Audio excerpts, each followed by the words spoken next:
Well, it's been a little bit over a year since we first started this entire series, so that says something. Also, I've been looking back at the views of some of these videos, and episode 1 has over 400 views.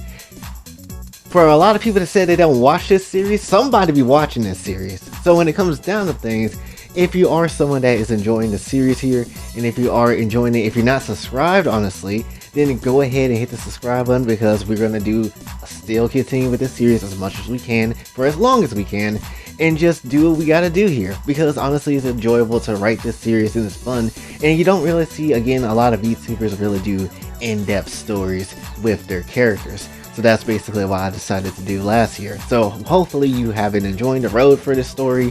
Hopefully you are able to hit that subscribe button again. And yeah, because I have fun doing this type of stuff, honestly. And focusing on this story probably is going to be a lot more, of my thing this year than it has been so far. Especially with, like, if I have the time, especially I will try to do my best to get these episodes out as faster as I can, but also try to be patient and try to, I guess, write it out in a way that doesn't necessarily, compromise the story in a way. So again, hopefully you will stick around to see all this. But anyway, for this one, I feel like we need to do something big and something drastic, something that's probably in the thumbnail of this video, but still nonetheless, we need to do a bit of things, honestly. And also there's a lot of explaining to do, so let's not even try to beat around the bush, honestly. So, when it comes down to things, in the previous episode, we had gotten our honeymoon with Konako, rubbing against her thigh, maybe running against something down between her legs, something of that sort. Then we also had to talk to Medaka about basically how Jay is feeling in his mind about why he's here in this alternate universe. And essentially, they had to have their own conversation. Then we also had the moment where then Toko and Jay were trying to figure out where the girls come from and trying to speculate on things of that nature. And we also get to find out that Miss Saritome is one of the Guardians from back then, and she was the killer of those Guardians from back then, outside of the one that she let basically live. And essentially, we are now trying to figure things out when it comes to her and the girls. So that's essentially what's going on. And now Jay is also trying to train up his body and train up, how he needs to be so he'd be ready for any incoming threat. Which is why he basically went on, took Sage with him, and trained with Juri for a little while, and then went as far as to train with Alucard. And that's and go ahead and fight Alucard and try to kill him. So that's essentially what's happened. So, there's a couple of things I need to explain before we actually just jump into the actual dialogue of the story. Number 1, how the hell did Jay beat Alucard? Because someone was questioning me how the hell that's possible. Well, it wasn't so much of a battle of strength, it was more of a battle of wits. Obviously, Jay doesn't necessarily know. Well, obviously, Alucard doesn't know much about Jay because obviously they don't know each other like that. But Jay knows everything about Alucard, or at least knows enough to know how to beat him or get over on him because, anime is a thing. We could just watch the show and try to figure out a plan to beat this guy. So that's how that kind of went, honestly. And so that's how basically Jay beat Alucard. He just went on his wits, honestly, because fighting him alone, that was not going to be enough to stop him. And even going as far as to beat him down so badly to the point he got depressed and started thinking about Konako and started thinking about maybe he's going to die here. But that activated the despair that he needed to basically win the day. Even though he didn't know how to activate that form, but he now kind of has an idea of what he can do to activate it, which is basically, how Saiyans get angry and then they have to be like transforming into a Super Saiyan? Depression is kind of like how Jay transformed into his Neo Despair state. So that's essentially how that works. And obviously, Alucard knew nothing about this. So obviously, he went behind him, took out his heart, and essentially just ended him that way. That's basically how that would work. Now you're probably thinking, wait, but Alucard has multiple souls. That wouldn't kill him, right?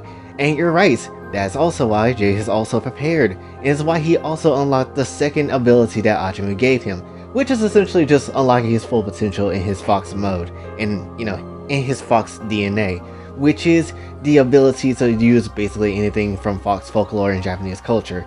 And one of those abilities is Kitsune Suki, the power to possess people. Now, normally, the only way that would work is if you possess a woman, and the woman is, going through her boob or going through her fingernails. technically, because Alucard has souls of women in him, because he most likely ate and killed them all, like Rip Van Winkle, essentially he'll just get into her soul. Jay will just get into her soul and essentially corrupt her soul with the despair that's inside of him already, and spread that around the entirety of all his 3 million souls that's trucked into him, and so that would just do nothing but corrupt Alucard and, you know, messing him up in his way. And that's how Alucard gets beaten. That would be a lot to animate, and I'm not doing all that. I'm just gonna take how that would go. So yeah, Alucard got bodied because he got possessed by Jay, and Jay just basically corrupted every single soul that was inside of him to make him basically be his puppet. So that's how Alucard lost. So that's how that's done. Okay, moving on. So now we have to get back into the main part of the story of Miss Saotome and where we go from here. So that's basically, again, that's how Jay beats Alucard. So now we're going to deal with Miss Saotome's part in the real Act 1. So, in Act 1, we got the memories of Kiyoshi, the past of her whole thing when she was a guardian. All that starts to flow with her in her conversation with Jay. And she thought about the guardian that she left alive. And so the guardian from back then is just like, why? I thought we understood each other. Why are you using despair when you know what it has done? And so Kiyoshi just walking through the hallway, just remembering all this stuff. And so she's basically, in the garden is basically from the past, is just like, what did it say to you? What did it promise? If you were going to do this, what was the point of being a guardian then? And so Kiyoshi, in her present self, is just like, to live. Because she obviously doesn't want to just do anybody's bidding. She wants to start living for herself. So that's the conclusion that she finally has come down to. And so when she started to walk these hallways, she went into this empty classroom where all the other girls from the dreams have been assembled. And so they basically try to stand together and try to figure out where everything is, what is actually going on, why is everything happening the way it's happening, and all this type of stuff. Where did we come from and all this type of stuff. And so Kiyoshi just like, today is important because we need to understand how this is all possible. I know there is questions about the nature of dreams too. All of you were born from dreams, but how do dreams become reality? Despair had a hand in this, but what else is there to know? That's why I want you to tell me your dreams. What were they like? Where did the powers from your dreams come from? What is your past that shouldn't exist? I'm especially curious about Shoko and Yukari being sisters. How are you two sisters, but also from a dream? How do you two even connect? By me being born from the stars, I may be able to give you some insight on this. I have some understanding of dreams in a way. Humans think dreams come from their minds, but that's a lie. Their minds when they sleep gets connected to the center of the multiverse, where other minds mix and mash with others in a beautiful way. The elemental goddess is responsible for dreams going back to humans there. I've never been there myself, but I also heard that you can't die if you go there physically, which is also why death and sleep are similar too in a way. That's been the case since the universe was first made, and that's basically all I know on the topic. So Shoko, what was your life like? And so Shoko's just like, that was a lot that you just dropped on us. But fine, I don't like talking about it, but my past went on like this.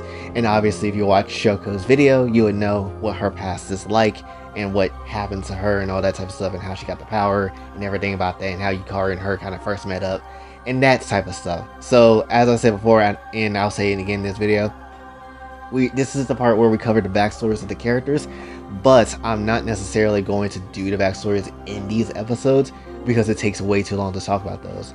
So I'm going to do a separate video and just include that into the playlist of the series so you can understand and watch as, you know, time kind of goes on. So that's basically how that's going to go, because Yukari's up next in blue, then Aoki, and then, you know, so on and so forth with how many original characters we'll get. So that's basically what happens.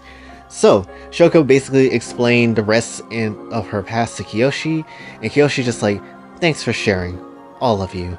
So despair was with you even then. It all gave you powers. And so Yukari basically explains a little bit of her past, and she just like, outside of my magic, I was given corruption despair. Basically, I can control and manipulate all things I want. I don't like doing it because it's wrong. I used it once for a test and it drove me insane. That's why my hair looks the way it does. Insanity, insanity. So as you see, that's why her hair looks the way it does and why her hair is pink and all that type of stuff.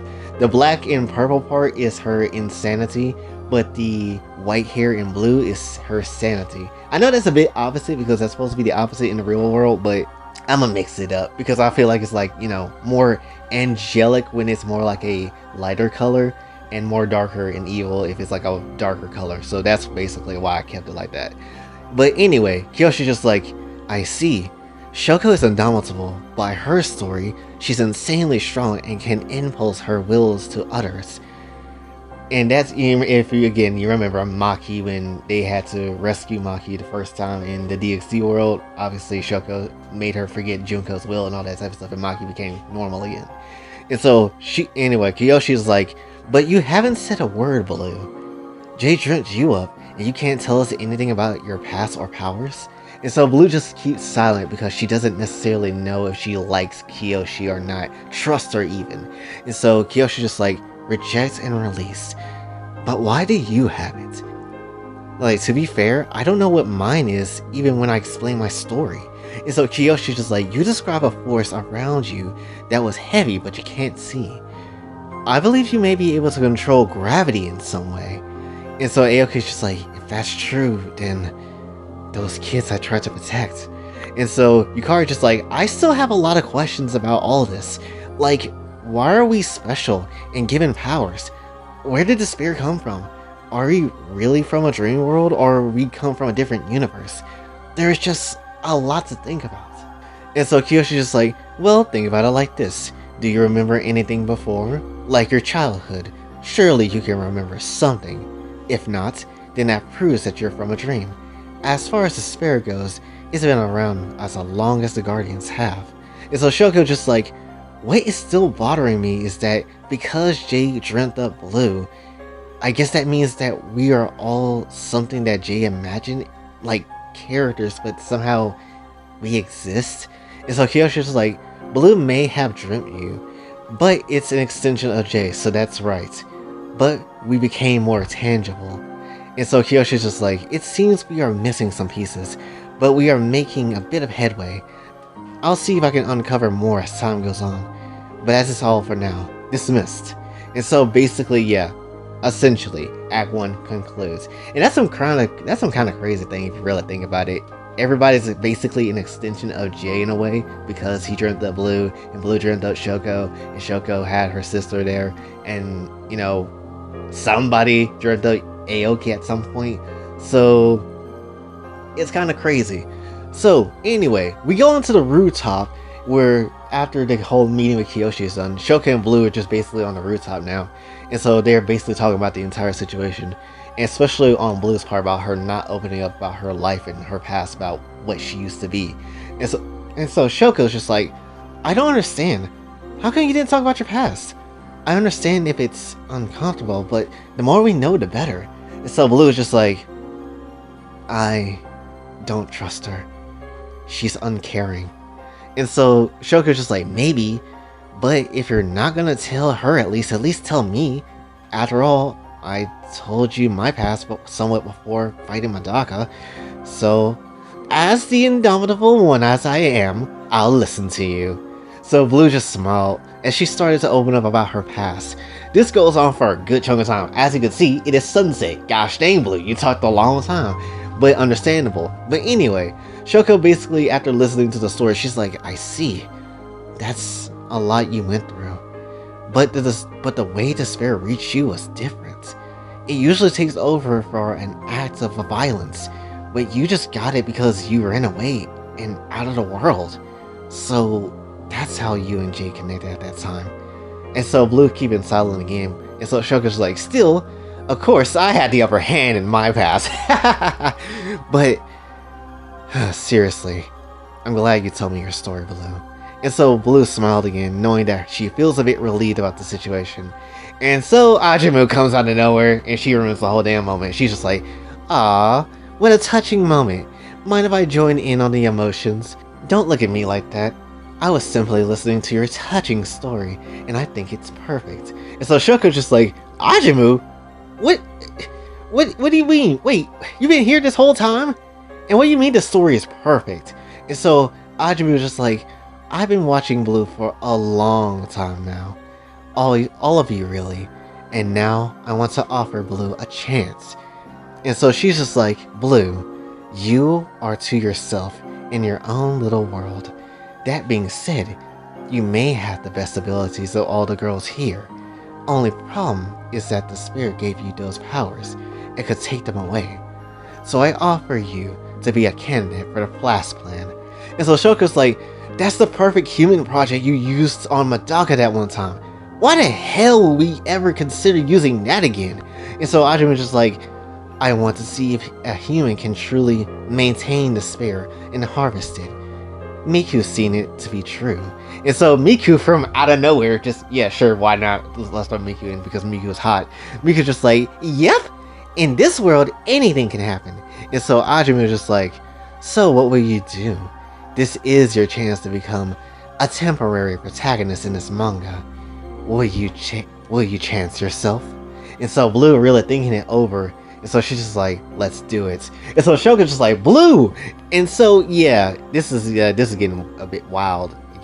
Why are you taking my lady and using the Flash plan? I should whoop your ass, but granted you don't whoop my ass too, so it ain't gonna matter. Anyway, we get into Act 3. And so Act 3, after defeating Alucard, due to my completely normal and completely sane explanation, the despair in Jay starts to becoming unstable, starting to cloud his mind. The air on Olympus clouds your thinking. So essentially, Sage is like, the despair in your body is growing unpredictable. It would seem the plan of taking control of it has failed as I calculated. And so Despair Jay is just like, yeah, I'm fine. I don't need your calculations. And so Sage is like, I'm saying all this for your benefit. You're not in your right mind. And so Despair Jay just continues. She's like, who the hell are you? Stop talking down to me. And so Sage is like, I'm not doing that. You need to calm down. You scared? Should I break your code like Tanya?